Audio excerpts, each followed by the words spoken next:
बिस्मिल्लाहिर्रहमानिर्रहीम। अस्सलाम वालेकुम स्टूडेंट्स, जी कैसे हैं सब। उम्मीद करता हूँ सब ठीक ठाक होंगे। मैथ 601 ऑपरेशंस रिसर्च की असाइनमेंट 1 LMS पे अपलोड कर दी गई है। 13 मई इसकी लास्ट डेट है और 20 नंबर की असाइनमेंट है। ये उन स्टूडेंट्स के लिए हैं जिनके सेक्शन इंचार्ज इरफानुल्लाह हैं। बाकी स्टूडेंट्स अपने रेलिवेंट सेक्शन इंचार्ज की असाइनमेंट को अटैम्प्ट करें। स्टार्ट करने से पहले आपसे रिक्वेस्ट है कि चैनल को सब्सक्राइब कर लें और बेल आइकन प्रेस कर लें ताकि आपको बर वक्त असाइनमेंट्स, क्विज़ेस और GDB मिल सके। इसके अलावा अगर आपको किसी और इंस्ट्रक्टर की असाइनमेंट चाहिए हो तो इस नंबर पे आप असाइनमेंट सेंड करके बनवा सकते हैं। मैं YouTube पे अपलोड कर दूंगा। चलिए जी स्टार्ट करते हैं। चैनल को सब्सक्राइब ज़रूर कीजिएगा। इसके आपको दो फ़ायदे होंगे। एक तो असाइनमेंट्स मिल जाएंगी आपको बर वक्त। सेकंड, आपको 15 मई की स्कॉलरशिप लकी ड्रा में पार्टिसिपेशन का भी मौका मिल जाएगा। तो चलें जी स्टार्ट करते हैं। क्वेश्चन 1 है, ये एक्टिविटीज़ दी गई हैं ABCDEF और उनके प्रीडिसेसर्स दिए गए हैं, साथ टाइम टू कंप्लीट जॉब दी गई हैं। सबसे पहला काम है डायग्राम ड्रा करना है, नेटवर्क डायग्राम। पहले हम वो ड्रा करते हैं, बाकी काम बाद में देखते हैं। तो जी ये मैंने डायग्राम ड्रा किया हुआ है। डायग्राम कैसे ड्रा करना है, सबसे पहले A और B देखिएगा, इनके प्रीडिसेसर कोई नहीं है। जैसे कि आप देख लें A और B का प्रीडिसेसर कोई नहीं है, तो ये तो हमने फ्री बना लिए A और B, ठीक है। ये एक्टिविटी A और B इनका प्रीडिसेसर, पीछे से कोई एक्टिविटी नहीं आ रही। ओके, अब आगे देखिएगा, C आपने एक्टिविटी का प्रीडिसेसर जो लेना है वो B है, यानी B से C निकलेगा। ये देखिएगा ये B है, B से आगे ये C निकल आया। उनकी मैंने नीचे टाइम ड्यूरेशन भी डाल दी हर एक की। इसकी 2 है, इसकी 3 है, इसकी 4 है। वो यहाँ पर जो टाइम ड्यूरेशन दी है वो भी मैंने साथ साथ डाल दी है। आगे D देख लेते हैं। अब D किसका इसका प्रीडिसेसर क्या होगा, C, यानी C से D निकलेगा। अब ये C से ये D निकला, यानी ये C एक्टिविटी से अब आगे एक्टिविटी D निकला, उसका टाइम ड्यूरेशन 3 है। अब E के जो प्रीडिसेसर हैं वो 2 हैं, A है और C है, यानी A और C से E निकलेगा। A और C से, यानी ये C से और इस A से अब ये एक्टिविटी E निकलेगी। समझ आ गई। C से, ये C से और A से ये एक्टिविटी E आ गई। ठीक हो गया। लास्ट है हमारी F, जो कि D और E से निकलेगी। F जो है वो ये D से और E से ये F निकलेगी, ये वाली। उनके नीचे ड्यूरेशन भी दी है। नेक्स्ट काम है आपने जो करना है पार्ट 2 में, क्रिटिकल पाथ बताना है। तो इसके 3 पाथ निकलेंगे एंड तक पहुंचने के लिए।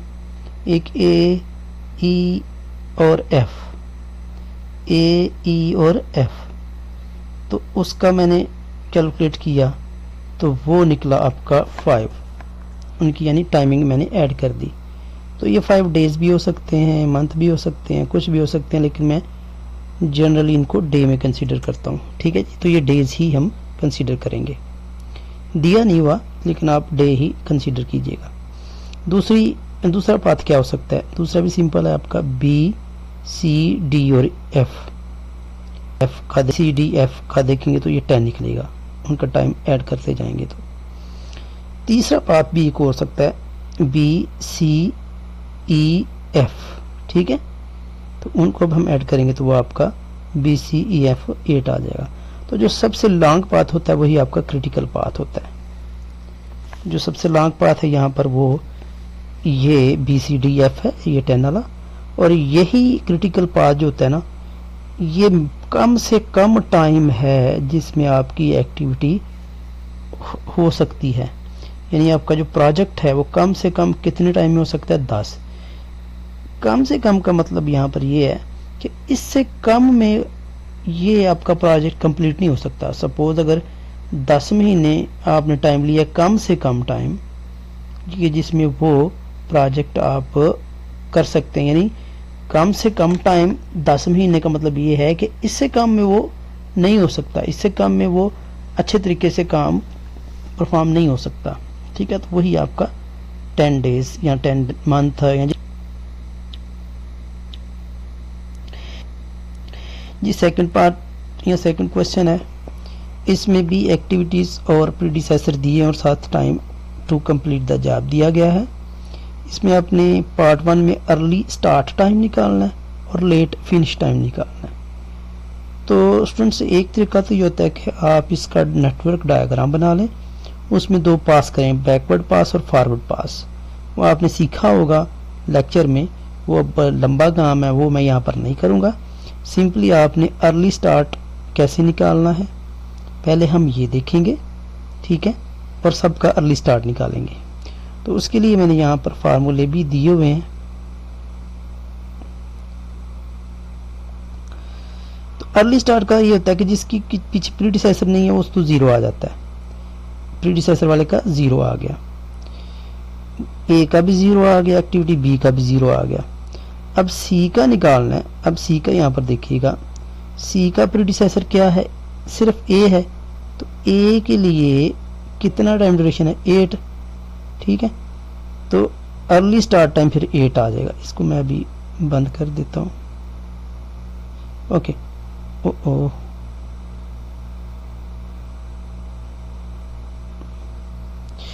जी, ये यहाँ पर देखिएगा, ये मैंने ऊपर फार्मूले लिख दिए हुए हैं, इधर भी, ठीक है। अब देखिएगा सी का प्रीडिसेसर ए है, ए का जो अर्ली स्टार्ट टाइम है वो 8 है, सही है सर, ये अर्ली स्टार्ट टाइम कितना 8 है, तो यहाँ पर सी में भी कितना आ जाएगा, अर्ली स्टार्ट टाइम 8 आ जाएगा। ओके, अब डी की तरफ आते हैं। अब डी के 2 प्रीडिसेसर है, एक बी है और एक सी है, इसमें जो मैक्स होगा ना वो लेंगे। अब बी का देखिएगा कितना 5 है, सी का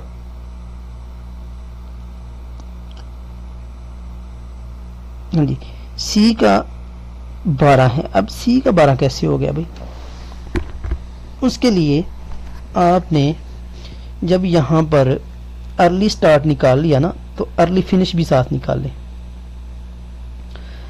अब अर्ली स्टार्ट निकाल लिया आपने, अर्ली फिनिश कैसे निकालना है, अर्ली फिनिश आप ऐड करते जाएं टाइम को, यानी इसका 0 है, 0 में 8 ऐड करेंगे 8 आ जाएगा, इसका 0 + 5 5 आ जाएगा, इसका 4 + 8 12 आ गया। ठीक है, समझ आ गई इस चीज़ की। अब ये देखिएगा, अब हमने डी का निकालना है, तो डी के लिए बी के अर्ली फिनिश टाइम और सी के अर्ली फिनिश टाइम हम चेक करेंगे। अब बी का कितना है 5 है, ठीक है, अर्ली फिनिश टाइम, और सी का कितना है, सी का 12 है, तो इनमें जो मैक्स होगा वो हम यहाँ पर ले लेंगे।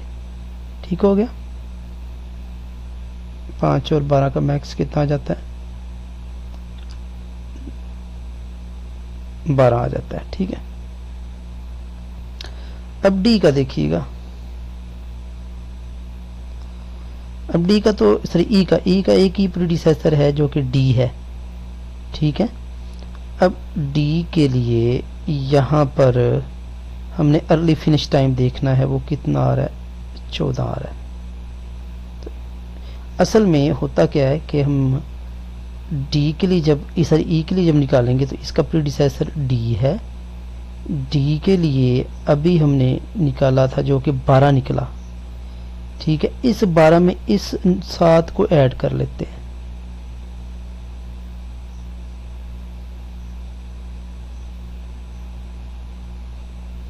जो कि 19 निकल आएगा। ठीक है, तो इसी तरह बाकी अब अर्ली फिनिश टाइम भी हमने निकाल लिए हुए हैं। अब अर्ली फिनिश टाइम आपको पता ही कैसे निकालना है, इन दोनों को ऐड करते जाएंगे। अर्ली स्टार्ट टाइम निकलना थोड़ा है हेडिक है, थोड़ा सा आपको सोचना पड़ेगा, मैंने फार्मूले ऊपर दे दिए हुए हैं। जब ये निकल आएगा तो अर्ली फिनिश टाइम इजीली आपका निकल आ जाता है। ठीक है, अब लेट स्टार्ट जो है, लेट स्टार्ट इसका 0 ही होगा, ये जो खाली यहाँ पर 0 है। ठीक है, तो ये लेट स्टार्ट के लिए फार्मूला भी मैंने ऊपर दिया हुआ है।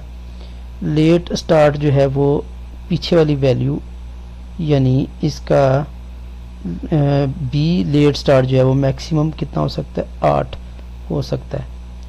अब सी का जो लेट स्टार्ट है वो 13 हो सकता है, ठीक है। जो लेट फिनिश टाइम होता है ना वही लेट स्टार्ट टाइम आपका होता है, याद रखिएगा। तो ये लेट स्टार्ट और लेट फिनिश, यहाँ पर आप लेट स्टार्ट निकालते हैं तो साथ ही लेट फिनिश भी निकाल लिया करें ऐड करके, ठीक है। यानी इसमें ये वाली एक्टिविटी ऐड करते हैं। इसी तरह 13 में आप टाइम ऐड करेंगे तो 17 हो जाएगा, 17 में 2 ऐड करेंगे तो 19 हो जाएगा, 19 में 7 ऐड करेंगे तो 26 हो जाएगा, 26 में आप 26 में आपने 7 ऐड किया, सॉरी 19 में 7 ऐड किया तो आपका कितना होगा, 26 आ जाता है। इस तरह 26 में 10 ऐड करेंगे तो 36 आना चाहिए, ठीक है। इस तरह ये टोटल स्लैक निकाल लिए और फ्री स्लैक निकाल लिए। तो जी ये थर्ड क्वेश्चन है। थर्ड क्वेश्चन यहाँ पर उसने एक स्टेटमेंट दी हुई है, ये 2500 kg floor per year of fit production है, ठीक है। ये इसकी प्रोडक्शन है। ऑर्डरिंग कास्ट इज 75 पर ऑर्डर, ये ऑर्डरिंग कास्ट है।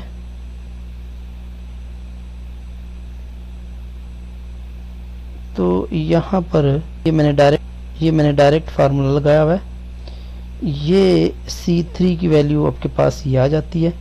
अच्छा, ये डिमांड कितनी है आपकी 25,000, ये आप लिख लीजिएगा पहले। बेसिकली ये सारी वैल्यूज आप डाटा बना लीजिएगा। डिमांड हमारी कितनी आ रही है 25,000, वो कहाँ से पता चलेगी, ये 25,000 डिमांड है, यानी इतनी प्रोडक्शन कर रही है, इतनी ये इसकी डिमांड होगी। ऑर्डरिंग कास्ट जिसको हम C2 से करते हैं 75 है, होल्डिंग कास्ट को C3 से करते हैं 1.5 है, ठीक है। तो ये C2 जो है वो आपकी ऑर्डरिंग कास्ट है जो कि ये 75 है, और होल्डिंग कास्ट कितनी है, एक साल के लिए बेसिकली हम निकाल रहे हैं तो ये 15 आ जाएगा। ये 12 एक साल के लिए निकाला हुआ है। तो ये फार्मूला है 2DC2, ये आपकी बुक वाला फार्मूला ही यूज़ किया गया है, ठीक है। तो ये सारी वैल्यूज पुट करेंगे तो ये क्वांटिटी जो है आपकी 500 kg आ जाएगी। अब चूंकि आपने टाइम निकालना है, बुक में शॉर्ट स्मॉल टी लिखा है, मैंने कैपिटल लिखा है, कोई फ़र्क नहीं पड़ता। तो Q/D कर लें। अगर तो आपने एक दिन का नहीं निकालना तो सिंपली जो आंसर Q/D करके लिखेंगे वो ईयर में आ जाएगा, लेकिन मैंने दिन में निकाला है तो 365 को मैंने ऊपर मल्टीप्लाई कर दिया इधर, कोई फ़र्क नहीं पड़ता। अगर आप ईयर में निकाल लेंगे तो 365 को यहाँ पर डिवाइड नहीं करेंगे, सिंपली Q/D कर देंगे तो जो भी आंसर आएगा वो आपका ईयर में आ जाएगा। लेकिन मैंने डे में निकाला हुआ है, ईयर में निकाल लें डे में निकाल लें एक ही बात है। ओके जी। इस तरह क्वेश्चन नंबर 4 है, इसमें शॉर्टेज कास्ट नहीं थी, यहाँ पर देखिएगा not allowed, shortage are not allowed, जबकि नेक्स्ट में शॉर्टेज अलाउड है। तो जब शॉर्टेज अलाउड होगी तो तब फार्मूला आपका चेंज हो जाएगा, ठीक है। एनीहो ये इसमें फार्मूला ये लिखे बनेगा, ठीक है। जो सारी चीज़ें हैं वो मैं यहाँ पर निकाल रहा हूँ। ये ऑर्डर कास्ट है पर सेटअप की, ये डिमांड है और ये प्रोडक्शन है, दो चीज़ें हैं यहाँ पर। ये देखिएगा ये इसकी डिमांड है, डी से इसको डिनोट किया गया, और रेट जहाँ पर भी आएगा ना रेट ऑफ पर मंथ वो उसका प्रोडक्शन होगा जिसको हम आर से डिनोट करेंगे, ठीक है। और सेटअप कास्ट कितनी है 575 C2 है। Holding cost 1 unit per month is 12 पैसा, इसको रुपीज़ में चेंज कर लेंगे पहले, ठीक है।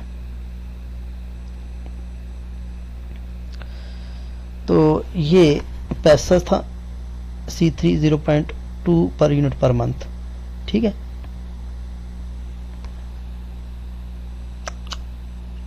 ओके, हमने जो निकाली वो मंथली डिमांड निकाल दिया, 12 पे डिवाइड कर दिया तो ये मंथली डिमांड निकल आएगी। तो अब जो भी होगा वो मंथली आपकी प्राइसेस आएंगी सारी, या तो इन रुपीज़ को पैसा को रुपीज़ में कर लें, या फिर ये जो है इसको ईयर में कर लें, यानी एक जैसा होना चाहिए। ये मंथ में है तो ये भी मंथ में ही होना चाहिए, पर ईयर को भी मंथ में कर लेंगे। तो ये सारी वैल्यूज आप फार्मूले में पुट कर देंगे, फार्मूला मैं आपको बता चुका हूँ। पुट करने के बाद कैलकुलेशन है सिंपल, मल्टीप्लिकेशन वगैरह कर दीजिएगा, डिवीजन वगैरह, तो ये 50,000 ऑलमोस्ट आपकी क्वांटिटी निकलेगी। तो यही आपका फाइनल आंसर है। होपफुली आपको स्टूडेंट समझ आई होगी। अगर कोई चीज़ नहीं पता चलती तो आप पूछ सकते हैं।